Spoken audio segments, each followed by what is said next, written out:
E continuando assim esse nosso momento de gratidão, vamos iniciar agradecendo a Deus, nosso Pai, de amor e de misericórdia, por nos ter permitido mais um dia de vida. Agradecer a Jesus, nosso mestre e amigo, pela luz do esclarecimento, para que não andemos nas trevas.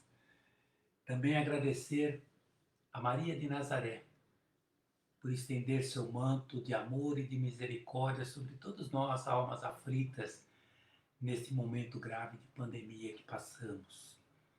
Também agradecer a todos os nossos mentores individuais, né? Ou seja, os nossos guias espirituais, que também chamamos de anjos da guarda, pelo amparo, pela proteção nessa nossa caminhada. Agradecer também a espiritualidade amiga do Núcleo de Estudos Espíritas Irmã Milede e de todos os amigos que nos inspirem, né, nesse momento de reflexões mentais sobre o Evangelho de Jesus. E com Jesus nós vamos dizendo: Pai nosso que estás nos céus, santificado seja o vosso nome. Venha a nós o vosso reino. Seja feita a vossa vontade, assim na terra como no céu. O pão nosso de cada dia nos dai hoje. Perdoai as nossas dívidas, assim como nós perdoamos aos nossos devedores. Perdoai as nossas ofensas, assim como nós perdoamos aos nossos ofensores. E não nos deixeis cairmos em tentações, mas livra-nos, Senhor, de todos os males, de todas as perturbações, porque vosso é o poder e a glória para todo o sempre. O tema de hoje, que vamos falar, palavras e atitudes, está inserido também no Evangelho do segundo o Espiritismo, no capítulo 18, muitos os chamados e poucos os escolhidos. O item 6 diz assim: nem todos os que dizem Senhor, Senhor, entrarão no reino dos céus, apenas aqueles que fazem a vontade do meu Pai. Porque muitos dirão, Senhor, Senhor, não profetizamos em teu nome, não expulsamos o demônio em teu nome, não fizemos muitos milagres em teu nome?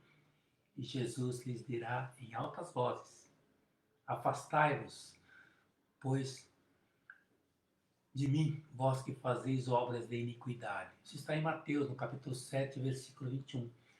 Aqueles, pois, né, Jesus complementa depois dizendo: aqueles, pois, que ouvem as minhas palavras e as praticam, será comparado a um homem prudente que construiu a sua casa sobre a rocha.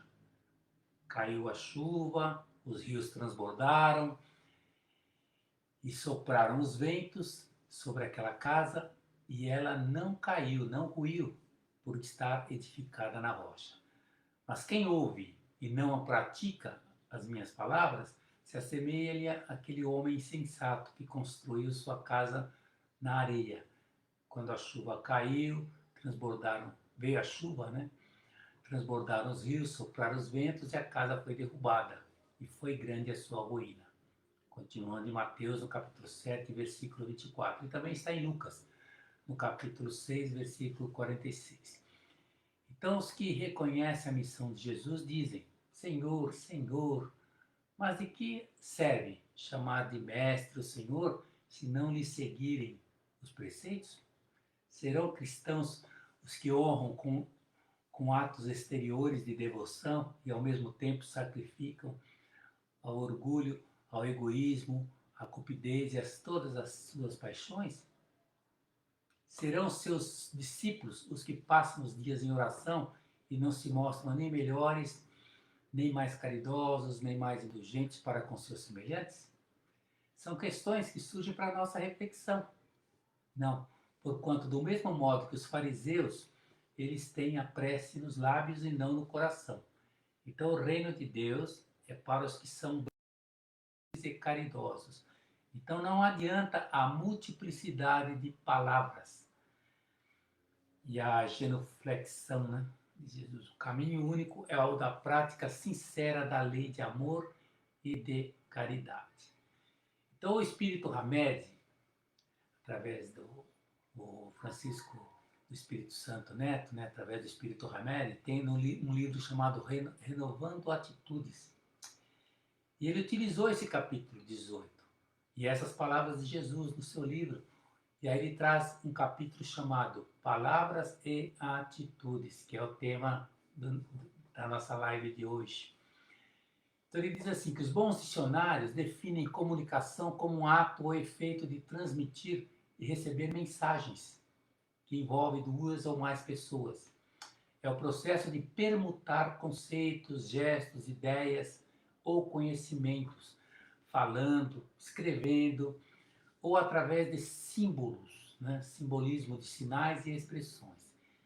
Enquanto a conversação entre dois indivíduos tem um caráter mais restrito de comunicação, as atitudes que acompanham, né, os diálogos têm um poder de comunicação muito mais amplo, eloquente e determinante. O mecanismo que envolve a comunicação divide-se em 3 propriedades básicas dos seres humanos e que se torna possível porque nós usamos, né, nossa percepção, sensibilidade para captar as informações, depois avaliamos para poder interpretar e compreender a mensagem e finalmente expressamos-nos com palavras ou atitudes baseadas nas reações emocionais provocadas pela maneira como integramos, né, aquela mesma mensagem.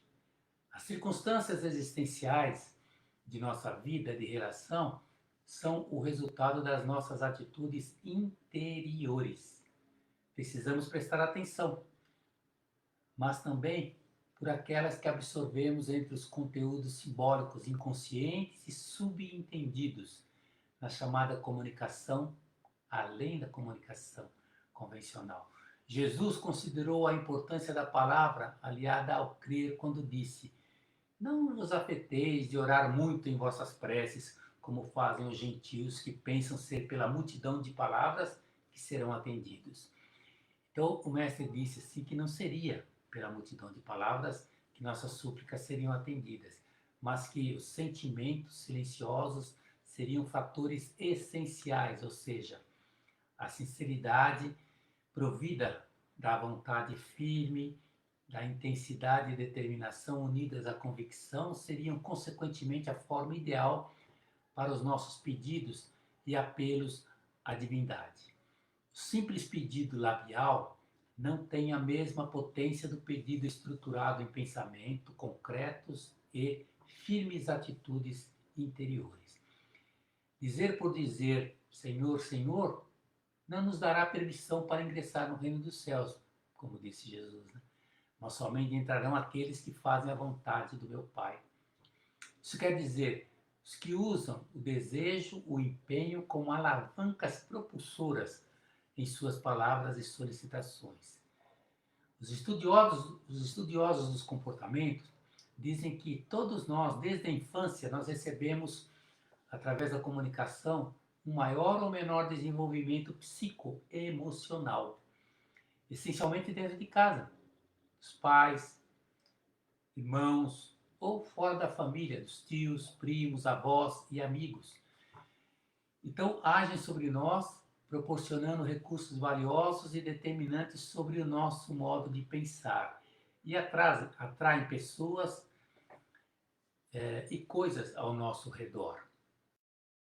Informações, porém, captadas pelas crianças e adolescentes, expressões corporais, mímicas, trejeitos no rosto, tonalidade, suspiro, lágrimas, gestos de contrariedade ou movimentos das mãos, o comportamento das expressões carinhosas e os monólogos da mãe com o feto na vida intrauterina são comunicações super influenciadoras na estrutura emocional e espiritual das crianças em formação. Então, todos nós recebemos e transmitimos mensagens articuladas.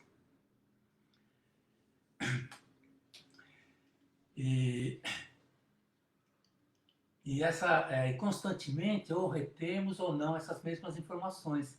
Realizamos somas ou subtrações mentais com palavras e atitudes vivenciadas hoje e como outras recebidas ontem, para chegarmos a novos conceitos e conclusões da realidade.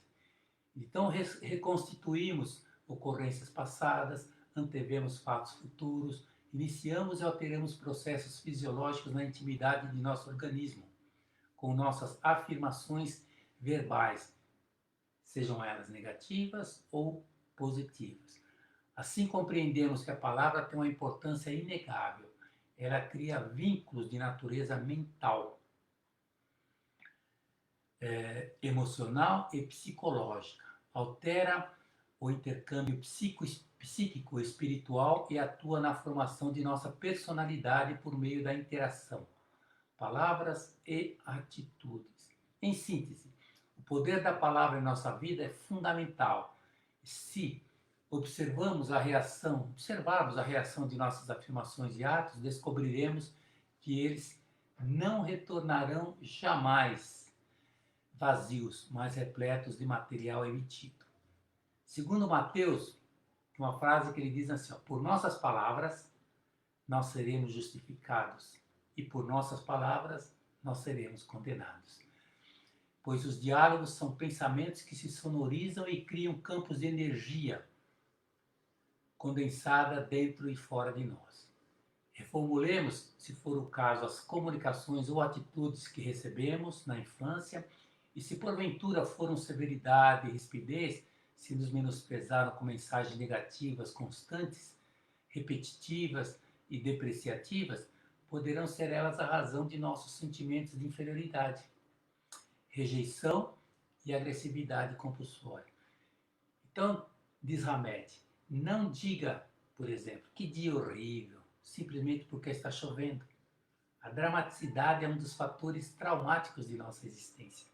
Por muitas dessas expressões despretensiosas, repetidas muitas vezes, podem nos conduzir a verdadeiros turbilhões vivenciais. Nossas palavras são filamentos sonoros, revestidas de nossos sentimentos e nossas atitudes. São resultados de expressões assimiladas e determinadas pelo nosso comportamento mental.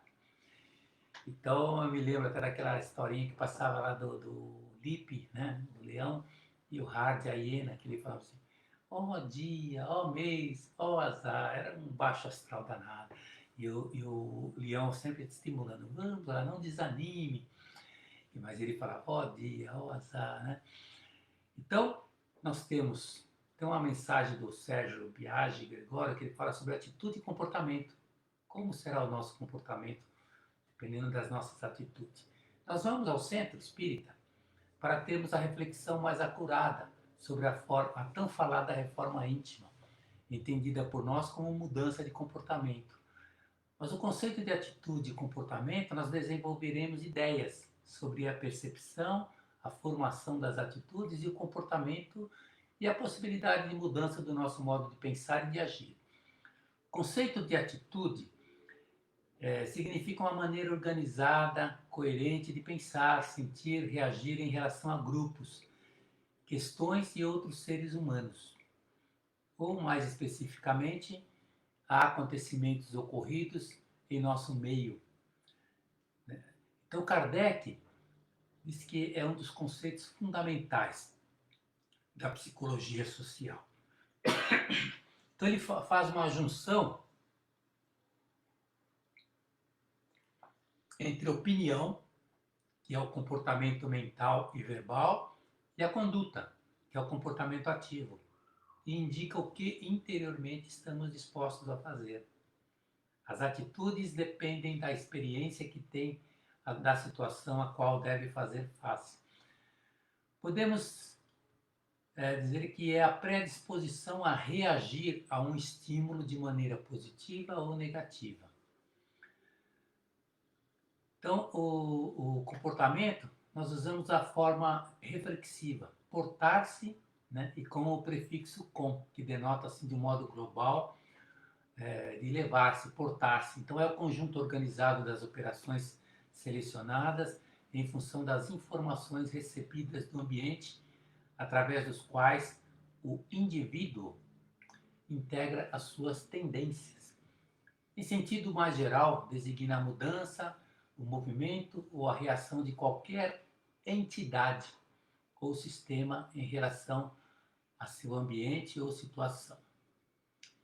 Então, quando a gente estuda as atitudes, dizemos que elas possuem três componentes básicos: o cognitivo, ou seja, pensamentos e crenças, o afetivo, sentimentos e emoções, e o comportamental, que é a nossa tendência para reagir, né? São os nossos impulsos.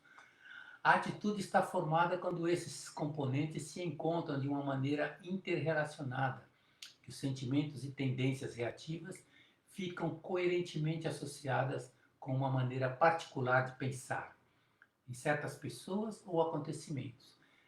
Então, desenvolvemos nossas atitudes ao enfrentarmos e ajustarmos ao meio social, e uma vez desenvolvida, emprestam regularidade ao nosso modo de agir, de reagir, né? e, e de facilitar o ajustamento social. Então, os processos de formação condizentes de atitudes podem ser resumidas em: primeiro, pelos resultados da nossa própria experiência; segundo, nossas tendências e preconceitos perceptivos; terceiro, nossas observações das reações de uma pessoa, de uma outra pessoa a uma determinada situação, né? E quarto, nossa observação dos resultados das experiências de outra pessoa. Por exemplo, tem um fisiologista russo chamado Pavlov, Ivan Pavlov. Ele foi famoso pela descoberta dos reflexos condicionados ou da reação condicionada. Ele fez experimentos em cães, né, com os cães. Eu nem vou entrar muito em detalhe, mas os operadores de marketing, aqueles que querem vender os seus produtos, o processo de reação condicionada de compra baseado em Pavlov. As condições são repetição, intensidade e clareza, ou simplicidade, né? Então, observe que os anúncios são cheios de cores, rápidas, repetitivos. Até dizem assim que a repetição, né, no marketing, é aquela forma realmente de estimular para que a pessoa compre mais. Quantas vezes não vemos uma mesma informação no mesmo comercial? Além do mais, os psicólogos sociais observam a questão do comportamento refletido e o comportamento semi-refletido ou irrefletido, que deste se distancia. Agora, com a doutrina espírita, nós aprendemos com André Luiz, né? Podemos nos reportar também à herança e ao automatismo adquirido ao longo de várias encarnações. Diz André Luiz: se no círculo humano a inteligência é seguida pela razão e a razão pela responsabilidade, nas linhas da civilização sob os signos da cultura, observamos que, na retaguarda do transformismo, o reflexo procede o instinto, tanto quanto o instinto precede a atividade refletida, que é a base da inteligência nos depósitos do conhecimento. Isso está no livro Evolução em Dois Mundos. Esse mesmo pensamento é retratado de forma romântica por Leon Denis, quando ele faz aquela afirmação que todos no meio espírita sempre ouviram, né? Que a alma dorme na pedra, sonha no vegetal, agita-se no animal e acorda no homem. Então, atitude é a intenção, comportamento é a ação. O Espiritismo, para auxiliar a mudança, prescreve o quê? Leituras evangélicas, preces, vibrações e diálogos em sessões espíritas. Contudo, não deixa de nos informar que a reforma íntima, esquematizada, não nos leva muito longe. Importa desenvolver o espírito, fazê-lo crescer em conhecimento e moral. Então a gente conclui daí que devemos nos empenhar na autoconsciência. Quem sabe se essa busca de nós mesmos não seja o principal estímulo de nossa evolução espiritual, das mudanças para o bem que o nosso espírito imortal almeja. Porque a atitude é um impulso que nos leva a tomar uma decisão em momentos inesperados. E sem conscientização, nós tomamos atitudes equivocadas. Então nós podemos ver três atitudes, considerando assim o egoísmo e o orgulho, que são qualidades negativas na personalidade mediúnica.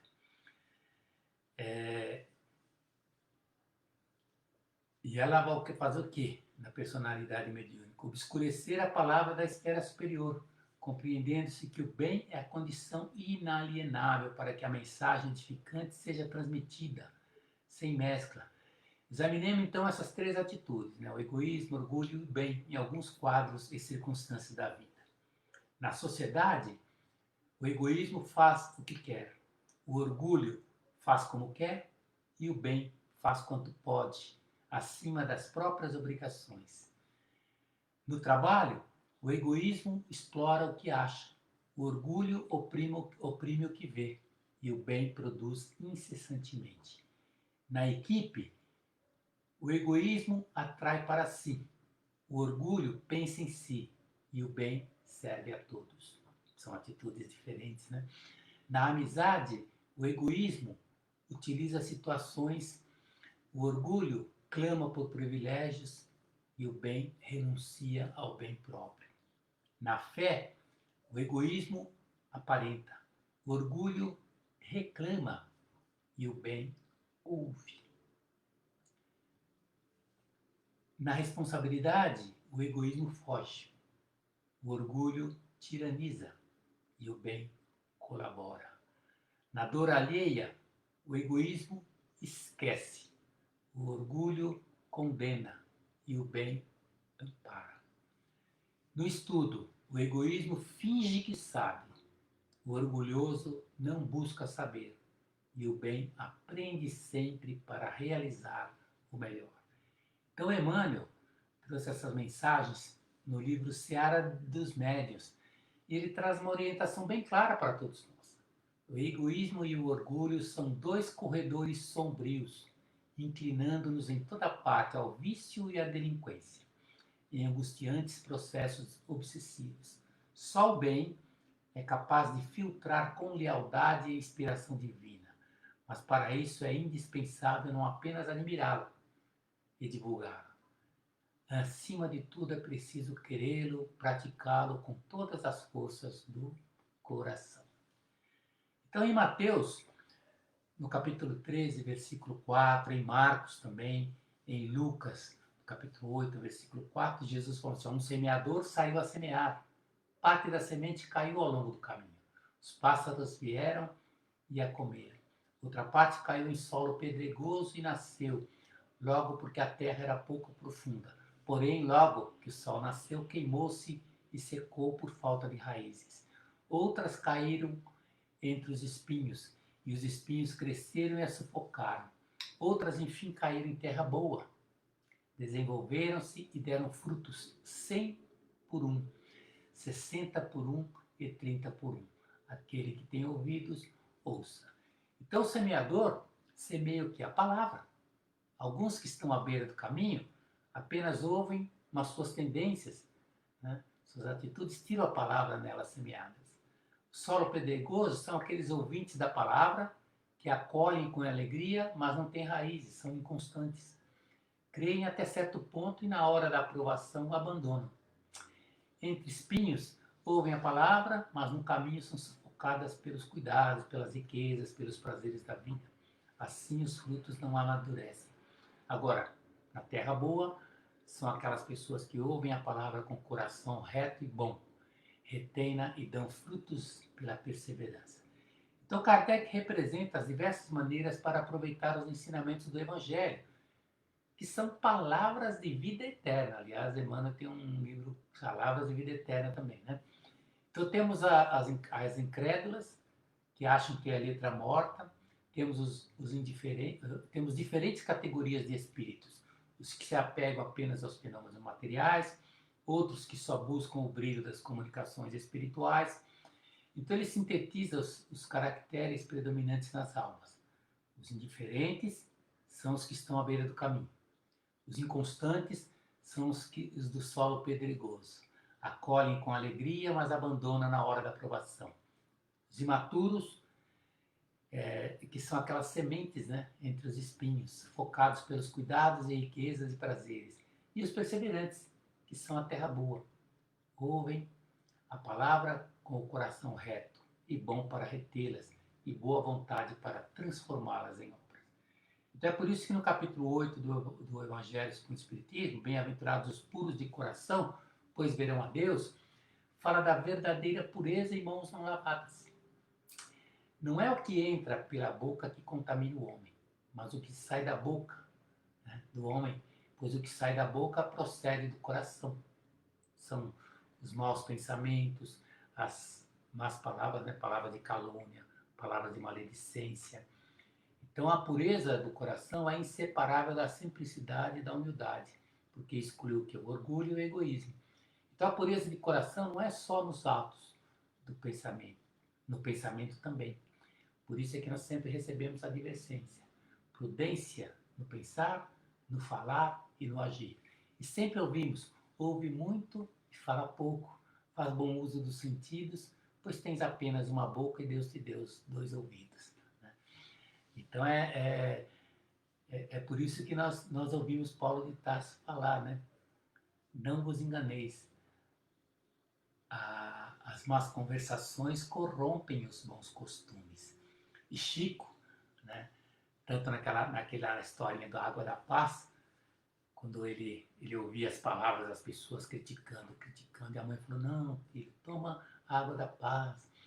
Aí ele foi procurar, tal, não encontrou, aí ela falou, não, mas é a água aí do pote mesmo. Ao final dessa conversação toda, ele recebe a visita de Casimiro, Cunha, que diz para ele assim, ó, meu amigo, se desejas paz crescente e guerra pouca, ajuda sem reclamar e aprende a boca. Então calar é ouro, falar é prata. Nós temos que ter essa colação. Então, outra vez, Chico também estava diante de um político, todo mundo falando mal do político, fez isso, não fez, prometeu fazer aquilo, empenhou sua palavra e não cumpriu, aquela coisa toda. E eles queriam que Chico falasse também. O Chico queria falar. E aí, de repente, Chico foi tentar falar e Emmanuel chegou bem próximo, assim, com uma autoridade muito grande, e sussurrou nos seus ouvidos. Cale a sua boca. Você não tem nada a ver com isso. Mas Chico queria falar mineiro, né? Queria contar um caos, alguma coisa, e não conseguiu. Aí ele foi ficando meio esverdeado, assim, de uma maneira assim diferente. As pessoas até chegaram assim, nossa, credo, começaram a falar. Parece até que o Chico está obsediado, acho que vamos ter que dar um passe nele. Mas, na realidade, ele estava recebendo uma lição de Emmanuel, justamente para ter essa prudência, né, no pensar, no falar e no agir. A partir daí, então, todas as entrevistas que ele teve, ele levava uma mensagem que dizia assim, nós devemos ser estações terminais de toda e qualquer fofoca. Então a gente vai perceber, né, que com essas informações, percebemos que nós somos responsáveis pela emissão de forças que lançamos na corrente da vida. Por isso a importância do pensamento sobre a nossa saúde, saúde mental, saúde física também, porque o pensamento é matéria ligada ao sentimento. Emitem ondas mento-eletromagnéticas e caminham pelo nosso fluido perispiritual. Perpassa todas as células do nosso corpo perispiritual e do corpo físico. Então, e forma o que? O campo fluídico ao redor do espírito, trazendo as vibrações, né? Densidade, sintonia, sustentação, equilíbrio, harmonia. Por isso nós temos que tomar cuidado com o nosso pensamento, né? Com os nossos hábitos, com as nossas palavras, com as nossas atitudes, que vão gerar o nosso comportamento. Então, o perispírito, ele é constituído de vibrações, é constituído de energias, né, elaboradas no pensamento. As energias dos sentimentos geram, logicamente, uma luminosidade ou vibrações doentias. Resumindo, o pensamento doente vai gerar o quê? Vai gerar palavras, más palavras e sentimento doente e adoece os nossos centros vitais. E as enfermidades são recorrentes dos movimentos energéticos que ocorrem no pensamento e atingem as nossas células. Então, os pensamentos, que são a energia da mente, influenciam diretamente como o cérebro físico controla a fisiologia do corpo. Quem disse isso foi o médico, o Dr. Bruce Lipton. Por isso a necessidade, repetimos, prudência no pensar, no falar e no agir. E nós temos, né? Hoje nós temos aí a internet, Facebook, Instagram, isso e aquilo, tantas tanta coisa digital que nós podemos espalhar as coisas, né? Palavras e mais palavras, nós temos que tomar cuidado aí, né? Nesse momento de pandemia, muito se tem falado sobre os fake news, né? Aí então, vamos nos lembrar daquela historinha famosa, acho que todos já ouviram, já sabem, né? Que se atribui a Sócrates, né? Quando diz que Sócrates fala sobre as três peneiras. Então o homem foi ao encontro de Sócrates e falou assim: "Ah, mestre, eu quero te contar uma coisa a respeito de um amigo teu." Aí Sócrates, não, espera um momento, disse Sócrates. Antes de me contar, quero saber se fizeste passar essa informação pelas três peneiras. Aí a pessoa, três peneiras? O que o senhor quer dizer? O que queres dizer com isso? Aí Sócrates falou para ele, vamos peneirar aquilo que você quer me dizer. Devemos sempre usar as três peneiras. Se não as conhece, presta bem atenção.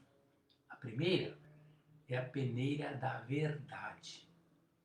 Tens certeza de que isso que você quer me contar, que você quer me dizer é verdade? A pessoa pensou bem, ficou assim, bom, foi o que eu ouvi dos outros que me contaram. Não sei exatamente se é verdade. Aí então, só bom, então passou a primeira peneira. Vamos para a segunda. Tem certeza, né? Agora, a segunda peneira que nós vamos ver é a peneira da bondade. Com certeza deve ter passado essa informação, né, pela peneira da bondade. Será que é bom isso mesmo? Aí a pessoa balançou a cabeça e falou assim, devo confessar que não, mestre.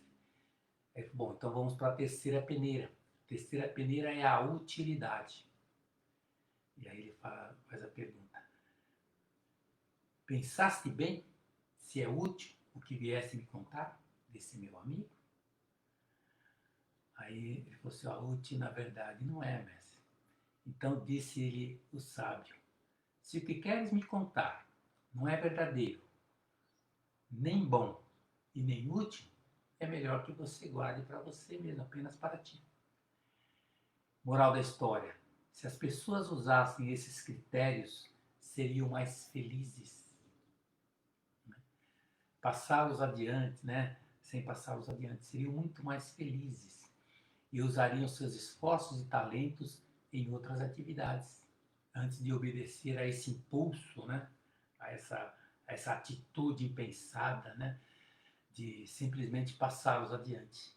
Então vamos refletir sobre isso e renovar as nossas atitudes. Então dizem que os nossos olhos são o espelho ou as janelas da alma. Por isso Jesus disse que os olhos bons têm visão correta em cada momento. Os olhos maus embaçam até os dias bons, distorcem os valores. Então vamos enxergar com as lentes do amor. O essencial é invisível aos nossos olhos. Então nós temos que amar. Amar é ver com os olhos do coração. Então é por isso que Jesus falava, né? Tem aquela frase de Jesus assim, que com a mesma medida que medides, também sereis medidos. E Santo Agostinho até trouxe uma frase que dizia assim, a medida do amor é amar sempre, né? Amar tudo que é divino no mundo. Então, os olhos do amor, amar é ver com os olhos do coração. Os olhos do amor nos tira da cegueira espiritual. Olhar com os olhos do amor é a grande proposta da caridade. Então vamos refletir sobre isso nesse momento que passamos tão grave de pandemia. E vamos refletir que temos que ter esses olhos de amor, olhos de misericórdia nesse momento de pandemia, de tanta busca pela cura do corpo biológico e expectativas, né, otimistas para a saúde com as vacinas que estão chegando. Então vamos ter mais prudência no pensar, no falar, no agir, que continuemos vibrando um pensamento positivo com muita paz, muito amor e bastante equilíbrio, e com pensamento sempre em Jesus, o médico das almas, que afirmou: eu vim para que tenhas vida e vida em abundância. Então é por isso que Jesus é o recurso maior das nossas vidas. Tem uma mensagem de Maria Dolores, que vamos encerrar, né? Lembrando essa mensagem, onde ela fala dos problemas, das aflições, do desespero também. E tem uma outra que ela fala que nós todos somos viajores no espaço e no tempo. Já passamos por tantas experiências, já falamos tanto, já emitimos tantas palavras, e tantas atitudes tomamos e recapitulamos tantos em todas as vidas. Então essa mensagem que ela nos fala sobre que nós somos viajores, ela diz assim: viajor segue o caminho que a fé já proposto. Vença o frio do desgosto que te gera o coração. Se aspiras a edificar a construção do melhor, vá a sombra em derredor nas trilhas de elevação. Esquece as pedras e empeços que te sujam no caminho, mesmo cansado e sozinho, sem proteção de ninguém. Sangra-te os pés na jornada, na luta que te atordoa. Ama, auxilia, abençoa, jamais te afaste do bem. Faze do verbo o teu facho, da verdade, e acende a luz que te alcança por brilho dos dias teus. Eleva-te, busca o alto, segue o dever dia a dia, que alcançarás a alegria da plena união com Deus. Então que Deus nos abençoe sempre esse nosso propósito de renovação, através do estudo, mas sobretudo pela prática do Evangelho de Jesus. E com Jesus nós encerramos dizendo: Pai nosso que estás nos céus, santificado seja o vosso nome. Venha a nós o vosso reino e seja feita a vossa vontade, assim na terra como no céu. O pão nosso de cada dia nos dai hoje, perdoai as nossas dívidas, assim como nós perdoamos aos nossos devedores. E não nos deixeis cairmos em tentações, mas livra-nos, Senhor, de todos os males, de todas as perturbações, porque o vosso é o poder e a glória para todos sempre, e que assim seja. Então agradeço a atenção de todos, um abraço a todos, e continuemos unidos sempre. Graças a Deus.